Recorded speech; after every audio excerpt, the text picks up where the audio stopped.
अस्सलाम वालेकुम। Welcome back to my channel. कैसे हैं सब? उम्मीद करती हूँ कि आप सब खैरियत से होंगे। मैं भी खैरियत से अल्हम्दुलिल्लाह। यूके में बच्चों की हॉलीडेज़ को स्टार्ट हुए 1 वीक हो चुकी है, तो बस माओं की बहुत बिज़ी लाइफ चल रही है आजकल, क्योंकि बच्चे ऑल टाइम घर पे होते हैं। सुबह से लेके शाम तक चल सो चल लाइफ है, और वो बच्चे ऐसा करते हैं कि अभी एक काम स्टार्ट ही करते हैं, 5 मिनट बाद कहते हैं हम बोर हो गए, अभी हमें कोई नया काम चाहिए। तो बस वो नए काम कराने के चक्कर में सुबह से लेके शाम तक नए काम ही होते रहते हैं। अभी मैं आपको थोड़ी सी अपनी वेट की अपडेट दे देती हूँ। तो ये डायरेक्ट मैं ऐप पे गई हूँ जिसके साथ जो है ना स्केल कनेक्टेड है। तो अभी ये मैंने अपना वेट किया है। पहले 55.5 था, अभी 55.3 हो गया, 55 पे चला गया था। खैर, तो मेरा उससे कम करने का बिल्कुल मूड नहीं था। खैर, कम तो मैं पहले भी नहीं कर रही। तो अभी ये देखें, मैं सारा आपको खोल के दिखा रही हूँ कि जो वेट है सारी जो है ना वो ग्रीन में आ रही हैं चीज़ें। सिर्फ 2 चीज़ें जो है ना वो ब्लू में हैं, जो कि लो हैं थोड़ी सी। तो ये जो ऐप है इस तरह से वर्क करता है कि जब आपने इसके साथ रजिस्टर करना है तो उस पे आपने अपनी डेट ऑफ बर्थ देनी होती है, अपनी हाइट देनी होती है। तो उस हिसाब से फिर ये कैलकुलेट करके बता देता है कि आप ये कितनी होनी चाहिए और कितनी है। तो जो चीज़ें वज़न के हिसाब से जितनी जितनी होनी चाहिए ना, वो ऑटोमेटिकली ये यहाँ पे अपडेट कर देता है हर बार जब आप इसको कनेक्ट करते हैं स्केल के साथ। तो ये ब्लूटूथ ऑन करना पड़ता है, तो ये ऑटोमेटिकली जो है ना वो वज़न और इसको एक साथ जो है ना वो जोड़ देता है। तो फिर आप देख सकते हैं। तो अभी जो चीज़ें ग्रीन में आती हैं ना, वो बिल्कुल आपकी जितनी एवरेज होनी चाहिए उतनी है। अगर ऑरेंज में चली जाए तो थोड़ी सी हाई होती है, लेकिन अगर रेड में चली जाए फिर तो एक्स्ट्रा हाई होती हैं। मेरी हाइट का जो पूछते हैं कि आपकी हाइट कितनी है वज़न के हिसाब से, तो मेरी हाइट जो है ना वो 5 फुट 3 इंच है, जो एवरेज औरत की या लड़की की होती है। तो हमारे पाकिस्तान में तो इतनी ही होती है, ज़्यादा से ज़्यादा 5 फुट 4 5 इंच हो जाएगी। तो मुझे पता है कि मेरी हाइट कोई बहुत ज़्यादा नहीं है, लेकिन शुक्र है कि 5 से थोड़ी सी ऊपर तो है ना कम से कम। तो इसी में मैं खुश हूँ। और यहाँ पे एक बात मैं आपको ज़रूर बता देती हूँ कि ये अभी मैंने जो ऐप आपको दिखाया है ना, इसमें आपकी जो बॉडी एज है ना वो भी शो होती है। तो अगर आपने जिस तरह से अभी मेरा ग्रीन में जा रहा है ना, तो बस 2 चीज़ें जो है ना वो ब्लू में यानी कि वो लो में आ रही हैं। तो उसका फ़ायदा मेरे लिए ये है कि आपकी जो बॉडी एज एक्चुअल होती है ना, आपकी एक्चुअल एज जो है, अगर मैं 30 की हूँ तो इस पे मेरे वज़न के हिसाब से जो है ना वो 28, मतलब 1 से 2 साल नीचे आ रही है बॉडी एज। तो ये बड़ा फ़ायदा है। अदरवाइज़ ऐसा होता है कि आप कम एज के होते हैं तो वज़न के हिसाब से और अपनी हाइट के हिसाब से आप उससे 5 साल ज़्यादा दिखते हैं और लगते भी हैं। और इस तरह से ऐप जो है ना वो भी ऐसे ही कैलकुलेट करते हैं। तो मैं 30 की हूँ नहीं, खैर मैंने जस्ट एग्जांपल दी थी। तो बाकी जो है ना ये ऐसे मुझे बड़ी खुशी हुई थी जब मेरी एक्चुअल एज ज़्यादा आ रही थी, और ऐप पे मेरे जितने भी ये कैलकुलेशन हुई थी वज़न के हिसाब से, तो उससे मेरी एक्चुअल एज जो है ना वो कम आ रही थी। और इस बात ने मुझे कोई खुश कर दिया। मैं तो बस फूले नहीं समा रही थी और मेरे पाँव ज़मीन पे नहीं लग रहे थे कि मेरी एज कम हो गई वज़न के हिसाब से। तो ये चीज़ें जो है ना वो बड़ी मैटर करती हैं। तो देखने वाला भी आपको कहता ज़रूर है कि आपकी उम्र जो है ना इतनी नहीं है जितनी आपकी है।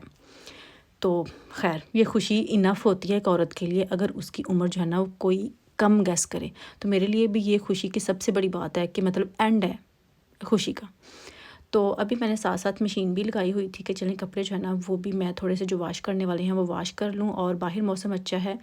अच्छा इस तरह से था कि थोड़े सा क्लाउड्स भी आ जाते थे और फिर सनी भी हो जाता था।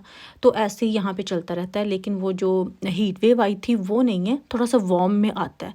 तो अभी बस मैं बाहर कपड़े जो है ना वो फैलाऊँगी, क्योंकि अभी बाकी भी करके काम करने वाले हैं। कपड़े आयरन बहुत करने वाले मेरे पास पड़े हुए हैं, क्योंकि जैसे बच्चों का स्कूल था वैसे मेरी भी जॉब थी।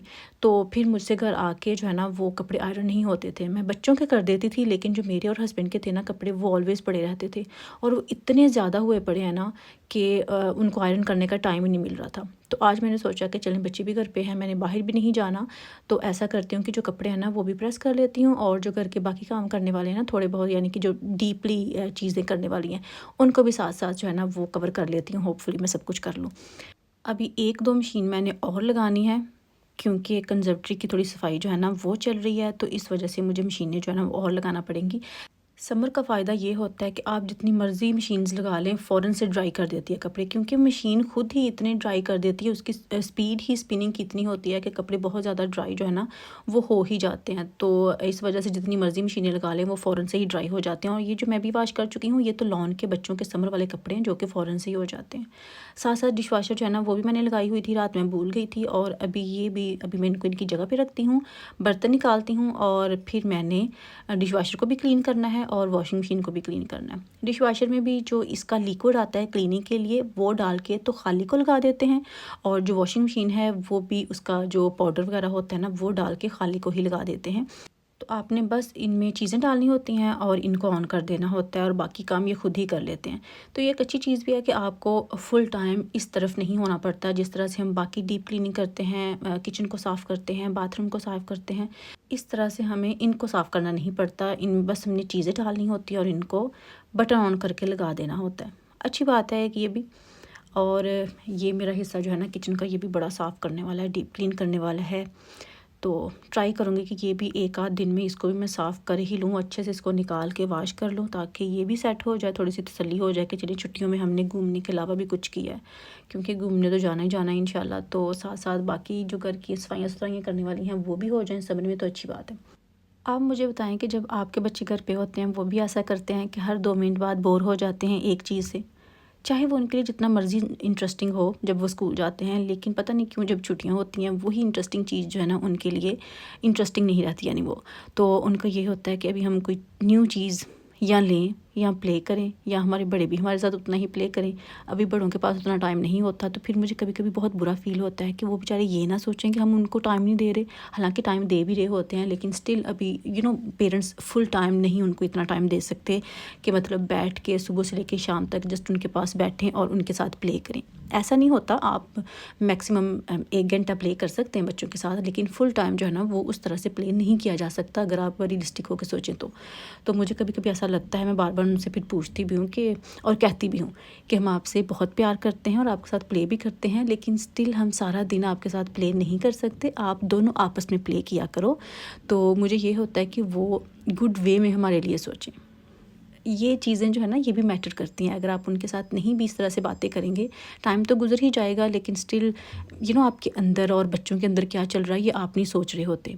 तो अपना तो आप फिर भी बता सकते हैं, लेकिन बच्चों को आप नहीं बता सकते कि उनके माइंड में क्या चल रहा है, क्योंकि हमारा दौर और था, वो ज़माने गुजर चुके हैं, और आज का जो ज़माना है फिर इस ज़माने में आपने इसी हिसाब से जीना है और इसी हिसाब से रहना है, तो उसको फॉलो भी करना पड़ता है। तो हमें भी बच्चों के साथ वैसा ही ट्रीट करना पड़ता है। हम जब बच्चे थे हम तो मार भी खा चुके होते हैं, और जो जो हमने काम करने थे वो बगैर पेरेंट्स के और बगैर बड़ों के हम बस बच्चों के साथ प्ले करते रहते थे। और यूके में ज़्यादा मसला ये भी होता है ना कि यहाँ पे पाकिस्तान की तरह सिस्टम ऐसे नहीं है कि आप बच्चों को बाहर स्ट्रीट में निकाल दें। हम तो बिल्कुल यहाँ पे नहीं निकाल सकते, बच्चे घर पे आपके साथ ही रहते हैं, और अगर उन्होंने किसी के साथ प्ले भी करना है तो प्रॉपर उनके साथ टाइम आपने अरेंज किया होता है कि इस फ्रेंड के साथ या इस टाइम आपने प्ले करना है। तो बस उस लिमिटेड से टाइम में उन्होंने एक दूसरे के साथ जो है ना वो टाइम स्पेंड करना होता है। तो उस तरह से हम बाहर नहीं निकाल सकते बच्चों को, जिस तरह से पाकिस्तान में बस आप छोड़ देते हैं तो आप मतलब गली मोहल्लों में तो वो जो आमने सामने वाले नेबर्स होते हैं उनके बच्चे आपस में प्ले करते रहते हैं। तो यहाँ पे ऐसा नहीं होता, यहाँ पे टोटली डिफरेंट है। तो फिर अगर आपका माहौल, आपका कल्चर डिफरेंट है तो उसको फॉलो करते हुए आपने बच्चों के साथ जो है ना वैसे ही रहना होता है। तो बस ये छोटी छोटी चीज़ें होती हैं जो कि छुट्टियों में ज़्यादा हम फील करते हैं। तो खैर जी, ये अभी मैं अपने कपड़े जो है ना वो प्रेस कर रही हूँ। मैंने आपको जिस तरह से बताया था कि जस्ट मेरे और हस्बैंड के ही रहते हैं, बाकी बच्चों के मैं टाइमली प्रेस कर देती हूँ ताकि उनको ना मुझे टाइम पे प्रेस करके देना पड़े। तो मेरे और हस्बैंड को तो पड़े ही होते हैं, हम कोई भी पहन लेते हैं। मैं ये कर रही हूँ कपड़े आयरन, और जो हस्बैंड हैं वो लगे हुए हैं कंजर्वेटरी की सफाई करने। वो भी मैं आपको भी दिखाती हूँ, क्योंकि कंजर्वेटरी जो है ना उसके जो सोफ़ाज़ है ना पहले हम उसके ऊपर थ्रोस डालते थे, तो मुझे थ्रोस जो है ना वो इतनी अच्छी नहीं लगी, वो अजीब सा गंद ही पड़ा रहता है। तो इस वजह से मैंने सोचा कि थ्रोस जो है ना वो उतार ही देते हैं। तो थ्रोस तो मैंने काफ़ी टाइम की उतारी हुई हैं, अभी मैं डालती नहीं हूँ। तो थ्रोस ना डालने की वजह से जो होता है सोफ़े के साथ वो ये कि उसका जो एक्चुअल फैब्रिक होता है ना वो गंदा हो जाता है। अदरवाइज़ अगर आपने थ्रोस डाली हो ना तो वो थ्रोस गंदी होती हैं, आपने उनको वॉश करना होता है और फिर से डाल देना होता है। लेकिन अगर वो नहीं हो तो फिर आपको सोफ़ा ही वॉश करना पड़ता है। तो उसका भी वही आप हिस्सा वॉश कर सकते हैं जो वॉश हो सकता है, यानी कि जो कुशन्स के कवर होते हैं वो आप वॉश कर सकते हैं, लेकिन उसकी बैक और साइड्स होती हैं ना जिस तरह से ये है, इनको आप वॉशिंग मशीन में डाल के वॉश नहीं कर सकते। तो इनको आपने जिस तरह से अभी ये वॉशर पड़ा हुआ है ना उसमें कितना गंद निकला हुआ है, वो इसकी साइड से और ये इसकी बैक से निकला हुआ है, जो कि अभी मैं आपको दिखा रही हूँ सोफ़ा वो वाला। और ये इसके जो कुशन्स हैं और जो इसकी बैक हैं जो भी आते हैं ना, ये अभी निकाल के रखे हुए हैं, और बाहर इसके जो कवर्स हैं ना वो डाले हुए हैं, क्योंकि वो थोड़े से बड़े साइज़ के थे। 2 बार मशीन लगी थी और मौसम भी काफ़ी अच्छा हो चुका है, क्योंकि अर्ली मॉर्निंग में थोड़ा सा ऐसे होता है कि क्लाउडी होता है और उसके बाद काफ़ी स्ट्रॉन्ग वाली धूप जो है ना वो लग जाती है। तो बस अभी कंजर्वेटिव जो है ना वो भी साफ़ हो जाएगी और यहाँ पे आप मेरी आर्शी गुलाबी रंग की चप्पल चेक करें। कभी कभी मुझे क्या ही हो जाता है कि इतने डार्क कलर की मैं चप्पल लेती हूँ। खैर, दिल जिस पे आ जाए आ ही जाता है। और उसके बाद हम गए थे अपनी नेबर्स की तरफ और इनके प्लम्स जो थे ना वो हमने तोड़ने थे और कुछ ज़्यादा ही तोड़ लिए क्योंकि वो हॉलीडे पे गए थे और उन्होंने कहा था कि प्लम जो है ना वो आपने तोड़ लेने हैं और ट्राई करें कि सारे ही तोड़ लें। तो सारे तो हम नहीं तोड़ सके क्योंकि जो ज़्यादा हाइट पे थे वहाँ तक तो हम जा ही नहीं सके थे और जो लोअर जितने भी आ रहे थे वो इतने ज़्यादा राइप हो चुके थे और उनको हम एक दिन भी स्टे नहीं दे सकते थे क्योंकि बस अगर वो घर में रखते और कोई ना खाता तो वो ख़राब हो जाने थे। इतने मीठे प्लम्स मैंने आज तक नहीं खाए जितने मीठे ये वाले प्लम्स हैं। तो इन्होंने ये पौधा खुद ग्रो किया था, यानी इनको भी किसी ने सीड दिया था और इन्होंने लगाया और इतना बड़ा हो गया कि ये बस अभी हमको भी देते हैं और ये ऑलवेज़ मुझे देते हैं ये जो इनके प्लम्स हैं ना, क्योंकि ये बहुत मीठे हैं। हम भी इनको खाना वाना देते हैं ना, जब मैं कुछ न्यू बनाती हूँ तो हम इनको देते हैं। तो फिर इनको ये होता है कि इनका खाना तो हम खा नहीं सकते, तो ये बदले में अपना जो इस तरह से इनके होते हैं टमाटर वो भी बड़े मीठे होते हैं वो भी हमें देते हैं, प्लम्स देते हैं। अगर इनके पास इस तरह से कोई चीज़ हो ना वो ज़रूरी हमको देते हैं। तो अभी बस बच्चे भी साथ थे और मैं और हस्बैंड सारे आए थे और अभी आप प्लम्स चेक करें कि ये कितने ज़्यादा हैं। तो फिर मैंने ये किया कि मैंने सोचा कि हम ये नहीं खा सकते, ऑब्वियसली इतने ज़्यादा नहीं खा सकते, तो ऐसे करते हैं कि हम तकसीम कर देते हैं अपनी फैमिली को और फ्रेंड्स को। तो इस वजह से ये मैंने बैग्स जो है ना वो भी निकाले हुए थे और बैग्स में मैं डालती हूँ और अपने लिए ऑनेस्टली स्पीकिंग कि हमने टोटल 7 प्लम्स रखे थे अपने लिए और बाकी जितने भी हैं ना वो मैंने सारे दे दिए थे। और बस जी अभी हम सबको देख के वापस घर जा रहे हैं और यही तो मेरी आज की वीडियो। आई होप कि आपको पसंद आई होगी। वीडियो अच्छी लगी हो तो लाइक करना मत भूलिएगा, शेयर कीजिएगा, अपने कमेंट ज़रूर करना है कि आज की वीडियो आपको कैसी लगी।